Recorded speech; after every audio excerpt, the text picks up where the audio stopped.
सकाळी 8 सव्वा 8ला आम्ही धर्मापूरला गेलो. त्या ठिकाणचे सर्व CCTVचे कॅमेऱ्याचे वायर काढलेले होते. त्या ठिकाणी आम्ही मग मला सकाळी 7पासून लोकांचे फोन झाले की आम्हाला मतदान केंद्रावर येऊ दे नाही गेलेत. 7:30ला पावणे 8ला येऊ दे नाही गेलेत. म्हणून मी मागासवर्गीय दलित समाज सगळे कार्यकर्त्याचे फोन आले म्हणून मी गेलो तिथं. तर तिथं काही नाही, फक्त CCTV कॅमेरा नाही, काही नाही, सगळे वायर काढलेले. आणि मग गोंधळ, एकच माणूस मताच्या प्रक्रियेतली त्यांची तयारी, फक्त येईल त्या माणसाला जे आलते त्यांना सांगितलं फक्त यायचं, शाई लावायची आणि जायचं, असं असल्यामुळे तिथंही झालं. तिथून आम्ही परळीला गेलो. परळीला त्या ठिकाणी अख्खाच्या तिथं गोंधळ झाला म्हणून जलालपूरला महिलांना फक्त सांगितलं शाई लावा, बटन आम्ही दाबू. पुन्हा आम्ही तसं तिथून बँक कॉलनीत गेलो. बँक कॉलनीमध्ये गेलं असताना तुम्ही पाहिलं एकच माणूस वोटिंग करत होता. त्या ठिकाणी माधव जाधव यांना जाणीवपूर्वक मारहाण करण्यात आली. माझ्याही बॉडीगार्डला त्या ठिकाणी धक्काबुक्की करण्यात आली. आम्ही त्या ठिकाणाहून पुढं आलो. तर मग ज्या इलाक्यात परळीमध्ये आणि इतर सगळं जे कोर्टानं जे 122 अतिसंवेदनशील मतदारसंघ सांगितलेत, बूथ सांगितलेत, त्या बूथवर सर्रास असं बोगस वोटिंग, एकच माणूस वोटिंग करायलेली सिस्टम त्या ठिकाणी त्यांनी राबवली. मग ती राबवली म्हणून आम्ही थोडं वरच्या भागात आलो. तर ते वरच्या भागामध्ये जिथं मला चांगला भाग आहे, जिथं चांगली वोटिंग होईल, त्या ठिकाणी त्यांनी मशीन फोडण्यासाठी परळीचेच गुंड आले आणि दोन तीन मतदारसंघ केंद्रावर मशीनच्या बूथवरच गोंधळ घातला. मशीन फोडायचा म्हणजे फोडायचा प्रयत्न केला. ही सगळं ते म्हणजे पालकमंत्र्याच्याच सर्व गुंडाचं, धनंजय मुंडे साहेबाच्याच गुंडाचं सगळ्याचं काम आहे. मग या ठिकाणी ही अशांतता एवढी झाली की लोक सर्व भयभीत झालेत. ही गुंडशाही, दडपशाही, भयभीत, कायदा राहिला नाही. सर्व पोलीस प्रशासन त्यांच्यासोबत. आणि तेवढं करून मशीन फोडली म्हणून माझ्याच मुलावर, माझ्याच पुतण्यावर गुन्हा नोंद करून आज 8 मुलं आमचेच अटक केलेत. त्यांच्यावर गुन्हा नोंद केला की तुम्ही मशीन फोडली म्हणून. म्हणजे मशीन फोडणारे ह्यांचेच गुंड. आणि आमच्यावर आरोप केला की तुम्हीच मशीन फोडली, म्हणजे आमच्या पुतण्यानं फोडली. ती अशा पद्धतीचं एक धमका, हिचं गुंडशाहीचं वातावरण, ही जे अतिरेक झाला ह्या परळी मतदारसंघात, या ठिकाणी लोकशाही मार्गानं एकही म्हणजे कुठलीही निवडणूक झाली नाही. या ठिकाणी आमची सर्वांची नम्र विनंती आहे किंवा ही या जे 122 अतिसंवेदनशील बूथ म्हणून जे घोषित केलेत त्याचं फेरमतदान घेण्यात यावं अशी आमची मागणी. 122 केंद्रावर गैरप्रकार झालेला आहे. त्या ठिकाणी 80%च्या वर, 80, 82, 85, 90% मतदान झालेले आहेत. आणि त्यांच्या त्या ठिकाणी त्यांनी तो गैरप्रकार करून त्या ठिकाणी बोगस वोटिंग केलेले असल्यामुळं 122 केंद्र जे अतिसंवेदनशील आहेत त्या ठिकाणी फेरमतदान घ्यावं अशी आमची विनंती आहे. या संदर्भात तुम्ही प्रशासनाला पत्र दिलंय, काय मागणी केली? आता प्रशासनाला ऑब्झर्व्हरला पत्र दिलं आहे. प्रशासनाला निवडणूक निर्णय अधिकाऱ्याकडे की आता 11 वाजता आमची छाननी होती, त्याच्यात आम्ही तो मागणी केली की परळी तालुका आणि परळी शहर याच्यामध्ये फेरमतदान व्हावं अशी विनंती त्यांना केली. अनेक ठिकाणी जे बूथ फोडलेले आहेत ते तुमच्यावर गंभीर आरोप करण्यात आलेले, काय नेमकं तिथं घडलेलं आहे? नाही, त्यांनी जाणीवपूर्वक म्हणजे जिथं त्यांना तिथं ते बोगस, त्यांचे फक्त परळी तालुक्यात आणि परळी शहरात बोगस केलं आणि आमच्या मागं पोलीस लावून दिले. मग जिथं जे घटना त्यांच्याच अधिकाऱ्यांनी त्यांच्याच गुंडांनी घटना घडवायची ना आमच्यावर गुन्हा नोंद करायचा आणि पोलीस प्रशासन आमच्या पाठीमागं लावून द्यायचं. आम्हाला हैराण करून सोडलं त्यांनी काल. म्हणजे आम्हाला जाणीवपूर्वक त्रास दिला साहेब सगळ्या यंत्रणेनं. घटनांदूर आणि चौथेवाडीमध्ये देखील आपल्या कार्यकर्त्यांनी बूथ फोडले असं. अहो, ही परळीचेच गुंड आले साहेब. आमचे कार्यकर्ते कशाला जातील तिथं? कोण जाणार? तुम्ही आता अटक केली पोरं बघा, बारकाली पोरं इथं कॉलेजचे बारके पोरं, त्यांना नेऊन अटक केलं आणि त्यांना सांगितलं हिने मशीन फोडली. ती त्या भागातच गेला नव्हता, त्या ज्या गावातच गेला नाही त्यालाच सांगितलं हिने मशीन फोडली. हे सगळे प्रकार होत असताना तुम्ही पोलीस अधीक्षक असतील किंवा जिल्हाधिकारी असतील यांच्याशी संपर्क साधला होता, त्यांनी काय प्रतिसाद दिला? जिल्हाधिकाऱ्यांना बोललो, पोलीस प्रशासना SP साहेब आलं तर ती बोललो की तुम्ही SP साहेब काय म्हणलं, आता आम्ही गुन्हा FIR फाडला आहे, आता आम्ही जर गुन्ह्यात नसेल तर आम्ही 100% त्याला पण आपण मदत करू, पुढं करू, पण आता आम्ही FIR फाडलेला आहे. नाही, तक्रार दाखल करायला ते तक्रार दाखल करायचं तर माझा जाधव सांगतो. त्यांना विचारू आपण. 40 जणांवर देखील गुन्हे दाखल अंबाजोगाई ग्रामीण पोलीस ठाण्यात. अहो, किती ना फक्त काय करतात ते माणसांना भयभीत करण्यासाठी ही 8 आणि पुन्हा इतर 40 म्हणायचं, दिसेल त्याला उचलायचं, दिसेल त्याला जसं बळाचा वापर करता येतो, जसा पोलीसचा वापर करता येईल, जे जरा थोडा कोणी छाती काढून आला की लगेच गालामध्ये आला, म्हणजे आमच्या भोवताली माणूसच नाही आला पाहिजे याची पूर्ण खबरदारी घेण्याचं कामही करतात.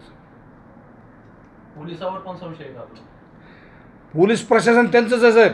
पोलीस पालकमंत्री तेच आहेत, आता आमदार तीच आहेत, मंत्री तीच आहेत, पालकमंत्री तीच असल्यामुळे सगळं पोलीस प्रशासन आता पालकच आहेत जिल्ह्याचे, त्याच्यामुळे पोलीस त्यांचंच, महसूल त्यांचंच, सगळा कारभार त्यांचा सुरू सध्या एक कलमी.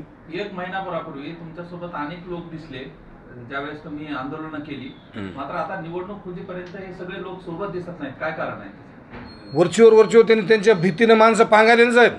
त्यांची भीती काय साधी आहे का? पालकमंत्र्याचा भीती आजच्या पद्धतीच्या ह्या गुंडगिरीशाहीमध्ये बिहार सुद्धा लाजायले साहेब सध्या. आता बिहारच्या पुढे गेली साहेब गुंडगिरी, दहशत गुंडगिरी पुढे गेली बिहारच्या. इथला कोणता उद्योग चालणार सांगा तुम्ही? एवढं तुमच्यावर हे झालं, अत्याचार झाला, बजरंग सोनवणे दिसले नाही आतापर्यंत पिक्चरमध्ये. नाही, बजरंग बाप्पा आहेत ना, बजरंग बाप्पा सोनवणे माझ्या सगळ्या प्रचारात आहेत, ते प्रामाणिक आहेत, त्यांच्यासोबत ती माझ्यासोबत प्रामाणिकपणा आहेत. आता काल जी निवडणूक झाली, मतदान झालं, त्या मतदान प्रक्रियेमध्ये तुम्ही त्या ठिकाणी आम्ही पाहिले की तुम्ही एकटे फिरत होता, कार्यकर्ते देखील आपल्यासोबत होते, मात्र बाप्पा कुठं दिसले नाही. बाप्पा जिल्ह्याचे खासदार असल्यामुळे 6 मतदारसंघ आहेत, सगळीकडे फिरण्यामुळे त्यांचा वेळ गेला. नाही, काल या प्रकारानंतर त्यांनी परळीत आणि अंबाजोगाई दोन्हीकडे येणं अपेक्षित होतं, ते दिसले नाहीत म्हणून हा प्रश्न हा जो विचारला. प्रश्न आहे तो नाही, ते माझ्यासोबत प्रामाणिकपणा आहेत, त्यांच्यावर माझा 100% विश्वास. तसं चोराच्या उलट्या बॉम्बा म्हणल्यासारखं काम झालं, सगळं साम्राज्य त्यांचं साहेब. आम्ही कोण आहेत? आम्ही सामान्य माणसं आहेत. साम्राज्य पूर्ण आज परळी मतदारसंघावर संपूर्ण गुंडाचं साम्राज्य म्हणजे धनंजय मुंडेचं साम्राज्य साहेब. पोलीस प्रशासन त्यांच्यासोबत आहे, महसूल प्रशासन त्यांच्यासोबत आहे, सगळे गुंड त्यांच्यासोबत आहे, सगळे त्यांचे. तुम्ही बघा अरे रवी कशी ती लोक थर्र सारखं, म्हणजे एवढं अराजकता ह्याच्या आधी कवाच झाली नव्हती. म्हणजे एवढी अराजकता केल्यामुळं आज सर्वसामान्य माणूस त्या मतदारसंघातला भयभीत झालेला आहे.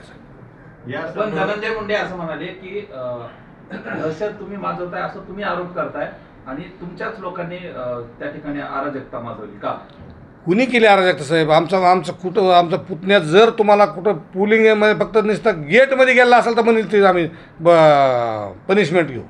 साधा मुलगा आमचा गेटमध्ये सुद्धा कुठं एक तर मतदान केंद्रावर कुठला त्याचं मतदान नव्हतं, घाटनांदोरला नाही, शिलो आंब्याला नाही, मुरंबीला नाही, त्याच्यामुळे त्याच्यामध्ये जायचा प्रश्नच नाही ना. तो केंद्र त्यात दूर राहिलं, त्या गेटच्या आत सुद्धा तो तिथं गेला नाही साहेब. आणि त्याचं नाव घेऊन तुम्ही आमच्यावर पोलीस केस करता, ही आता सर्रास अन्याय आहे. सत्तेचा वापर करून या ठिकाणी सर्वसामान्य माणसाला उद्ध्वस्त करण्याचे काम करतात. एजन्सीकडे म्हणजे निवडणूक आयोगाचे आता निवडणूक आयोगाने आत्ता 11 वाजता बोलवलं होतं, 11 वाजता त्याला गेलो. रितसर NCP महाराष्ट्र प्रदेश काँग्रेसने आमचं अपील दाखल केलं, ती ऑब्झर्व्हर साहेबाकडे दिलं, निवडणूक निर्णय अधिकारी आहेत त्यांच्याकडे दिलं, पुन्हा आमचाही अर्ज दिला. 122 अति संवेदनशीलवर कुठलंही कोर्टाची अंमलबजावणी हायकोर्टची अंमलबजावणी न करता त्याची पूर्ण पायमल्ली केली. आणि मग तिथं कुठलाही मतदान जसं पहिलं झालं तर लोकसभेला त्याच पद्धतीने यावेळेसही मतदान केलेलं आहे, उलटं त्याच्यापेक्षा जास्त अतिरेक केला यावेळेस, असं आमचं म्हणणं आहे. तर ते आम्ही आता निवडणूक आयोगाला दिलं, ऑब्झर्व्हर साहेबाला दिलं. आम्ही सगळं लिखित स्वरूपात देऊन परळी तालुक्यातलं परळी तालुका आणि शहर हे फेरमतदान करण्यात यावं अशी आम्ही मागणी केली.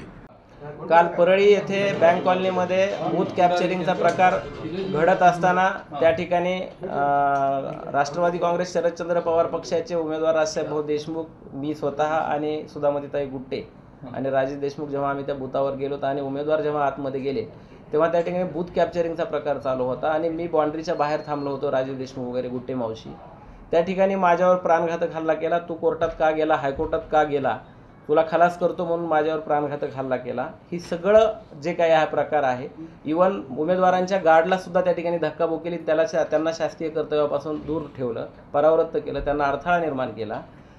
हे सर्व प्रकार तिथं बंदोबस्तावर असलेल्या पोलीस कर्मचाऱ्यांनी पाहिलेला आहे. आणि कायद्याला हे अपेक्षित आहे की पोलिसांच्या समोर जर एखादी घटना घडली असेल तर पोलिसांनी तात्काळ त्याचं पोलीस स्टेशनला रिपोर्ट करायचा आहे आणि गुन्हा दाखल करायचा आहे. तशाच प्रकारचे गुन्हे कालच घाटनांदूरच्या घटनेमध्ये, मुरंबीच्या घटनेमध्ये स्वतः पोलिसांनी दाखल केले. खोडवा सावरगावला आमचा जी प्रकार अडवला, आमचे मतदान मागण्यासाठी जी प्रचार चालू होता तिथं सुद्धा पोलिसांनी स्वतःहून सुमोटो गुन्हा दाखल केलेला आहे. परंतु माझ्यावर झालेल्या हल्ल्याचा मात्र अद्याप ह्या क्षणापर्यंत या बंदोबस्तावर असलेल्या पोलिसांनी कसल्याही प्रकारची दखल घेतली नाही किंवा त्यांनी तक्रार केली नाही. हे जेव्हा मला आज माहीत झालं तेव्हा मी आज स्पीड पोस्टाने महाराष्ट्र राज्याचे मुख्यमंत्री, गृहमंत्री, बीड जिल्ह्याचे पोलीस अधीक्षक यांना मी तक्रार दाखल केलेली स्पीड पोस्टाने. काय कुणी मारहाण केली? कैलास फड आणि त्याचा मुलगा आणि त्याचे काही 4-5 गुंड हे धनंजय मुंडे यांच्या सांगण्यावरून त्यांनी जाणीवपूर्वक माझ्यावर हल्ला केलेला आहे.